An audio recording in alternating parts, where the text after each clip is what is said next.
Odiechieng' dhialo nyasi mar Christmas, oganda e piny mangima mondo kogwen kendo chokore ute lamo pogore mar jiwore gi wes mag muma.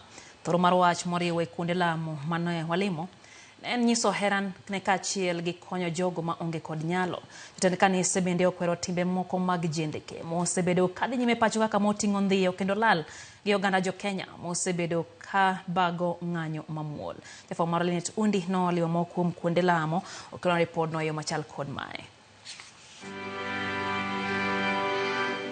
Ma e odiechieng' ma oganda e piny mangima osebedo ka rito gi sironyo, odiechieng' mane onyuol jawar Yesu Kristo. Oganda makwar mane orido twech nopong'o kanisni mopogore opogore kogwen mar winjo injili kaka yo mar dhialo nyuol Yesu. E piny mar Vatican mayudore Rome, Pop maduong' mar kanisa jokopere Pop Francis e alam mare nogoyo mos makende ne anyuola mar oganda 22 modak e piny Archipelago mane oyudo hinyruok gi mamoko makwan gi pok oyangore ma owito ngimagi kokalo kuom yamo makudho mar Cyclone Chido. Nyasi mar alam mane obagi kanisni mopogore opogore e boma ma Nairobi, jotend kanise okwedo timbe mag ndhiyo kendo lal miru gi oganda Jo-Kenya e kinde ma gibago ng'anyo mamuol ka gidwaro ratiro magi. And we also want to stand with those families who are crying. And we saw, particularly last night in the TV, that most families are crying that their loved ones has been abducted. They don't know their whereabouts. We want to stand with them in prayer that in due course, God will reveal everything that is done in darkness in the light, and the Lord will sort us out His way. Ginyiso jotelo mawuok pacho ka mondo gol oko akweda mag dhoudi e telo magi, ka gilero ni Nyasaye mochweyo oganda en achiel kendo jogo mopogore chunygi ochido. Our call to all those who are in leadership and political persuasion in this country, let us not divide Kenyans according to our tribal or political inclination.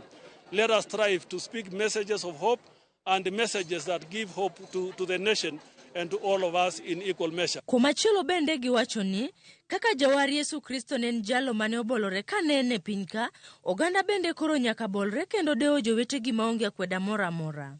He came to the lowly of society. He displayed himself not in a very high and hype scenario, but in a very lowly place, so that he reaches to the lowest of society. Let us embrace care for one another, care for those who are in need of our care. God himself comes down to earth in humanity to bring us together with one another and to bring us together to himself and enable our humanity and our human activities be related to his cause of salvation.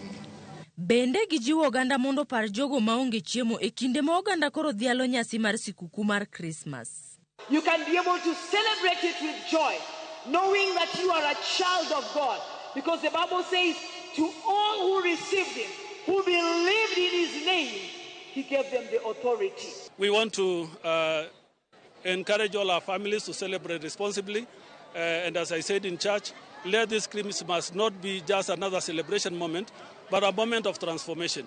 Oganda bende ojiw mondo mak wach Nyasaye motegno kinde duto ni mar mano e wach makelo ler e ngimagi. Darkness will not overcome the light he sheds on us. And this light is not just the absence of darkness as we know it, like during the night when we just are on the shadow of the other side of the world, but he talks of darkness that befall us when we are separated from God. Kaka yo mar dhialo odiechieng' mane onyuol jawar Yesu Kristo, oganda ma jokopere noywere ute lamo kinyi ma kawuono kendo timo alam makende. Ka ote makoro gimiyo oganda Jo-Kenya en ni e kinde ma gidhialo nyasi mag Christmas, gipar jowetegi mochando kaachiel gi mago maonge gi nyalo. Linet Undi, Ramogi TV, Holy Family Basilica, Nairobi.